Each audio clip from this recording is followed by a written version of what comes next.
Assalomu alaykum hammaga. Tabiiy gullar olamiga xush kelibsizlar. Kanalimizga a'zo bo'lmaganlar a'zo bo'lishni unutmasin.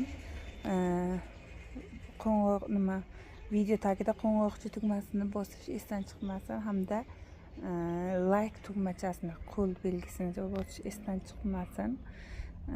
Fikringizni esa kommentariyada yozsangiz, barcha kommentariyalarni o'qib ko'raman. Hammaning savollari, kimning savoli bo'lsa, barchasiga qo'limdan kelguncha javob berishga harakat qilaman, kimni qiziqtirsa. Biz mana shu lola ko'chatlarini ekkandik, azizlar. Ekilish jarayonini men sizlarga video qilib ko'rsatgandim o'tgan safar. Bugun 25 fevral. Lola ko'chatlarimiz mana shunday chiqqan. Mana bu yoqda chiqmagan deb o'ylamanglar azizlar, chiqqan, faqat hali endi chiqyapti bir xillari. Bir xillari katta bo'lib g'unchalayapti. Yana bir xillari hali endi chiqyapti yerdan. Mana shunday shaklda va gollandskidan tashqari mesni lola ham ekkan edim. Mana bular mesni lolalar. Bu yerda lupin ekkan edik.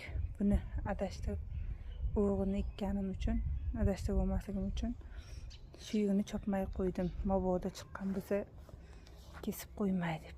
Mana shu shaklda mana bir qator bo'lib lola ko'chatlarimiz chiqqan. Chiqmaganlari bu yerdagilar esa mana yerda ustida turibdi. Faqat endi hali kichkina hali uncha katta bo'lgani yo'q. Kichkina mana shunaqa bo'lib chiqqan.